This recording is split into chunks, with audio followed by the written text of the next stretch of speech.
At 6 p.m., the candles were lit. 6 place settings, warm plates, real linen napkins folded like I remembered from childhood, my mother's signature touch. At 6:10, I refreshed the group chat. Nothing. At 6:23, I texted, "Just a reminder, dinner's ready when you are." At 6:45, I stopped waiting. Not because they were late, but because I finally realized no one was coming. At 7:12, my sister texted, "Too far to drive for just a birthday." 7 words. That's all she offered. At 7:14, my mother followed, "We're exhausted. Maybe next weekend." I didn't argue. I just read those 2 messages again, then opened the envelope I hadn't planned to, the one that had arrived 2 days ago, postmarked and unsigned. Inside was a single photograph, a grainy image of my sister, in my apartment, taken when I wasn't home. That changed everything. We weren't close growing up. They liked to pretend we were. Matching outfits, forced smiles, Christmas cards with lies printed in cursive. But I was the outsider, even in my own house. Too quiet, too curious, too inconvenient. My sister, Erin, was perfect. Straight A's, cheer captain. She got a car at 16. I got lectures. Still, I played along, because love, I thought, meant trying harder. When Dad died, I was 28. He left me nothing, literally. The will named my mom and sister as beneficiaries. Not a single word about me. Erin told me I'd been left out for simplicity. My mother said, "It's just money. Don't let it divide us."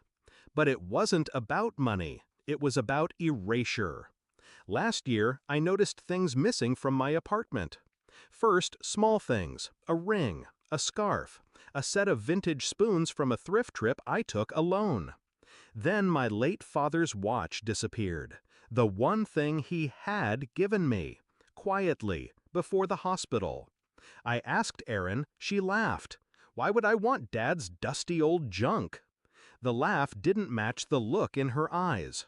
I installed cameras the next week, only I never told anyone. Then came the birthday. I told them weeks in advance, made it easy, no gifts, no pressure, just presents. They all RSVP'd yes, but I knew they wouldn't come. Not because they were busy, but because showing up would mean acknowledging me. And people like them only show up when there's something to take. After I saw the messages, I opened the camera feed from 2 nights before. There she was, Erin, entering with a key I never gave her, digging through drawers, taking photos of documents.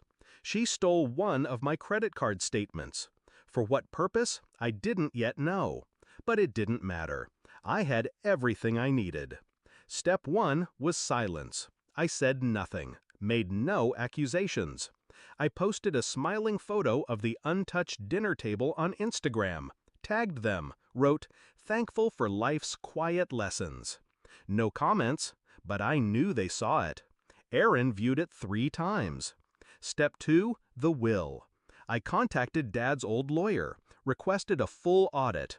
Turns out, there was an original version. In it, he'd split everything equally. It was changed 2 months before his death. Handwritten edits, signatures suspiciously neat for a man with terminal tremors. I asked for a handwriting analysis. Guess who's matched? Step 3, the key. The building logs showed Erin used the code to my apartment 6 separate times in the past year. I had the timestamps, the footage, and a statement from the doorman who let her in the first time, under my name.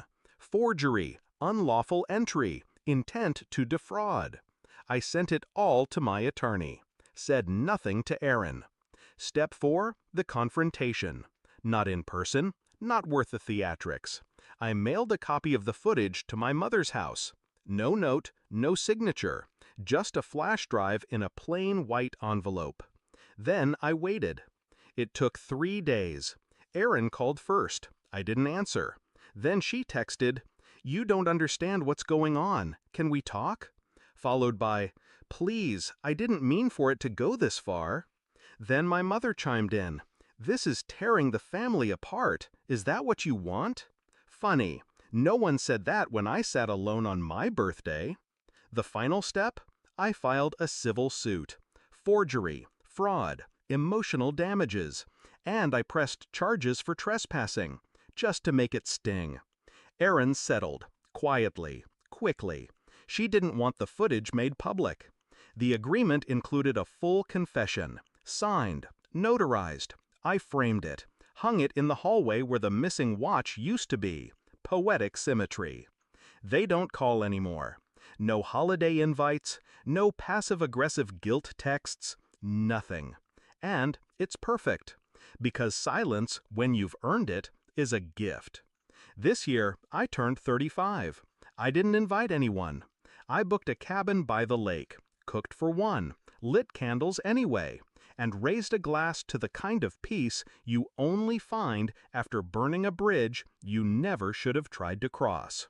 No gifts, no presents, just power.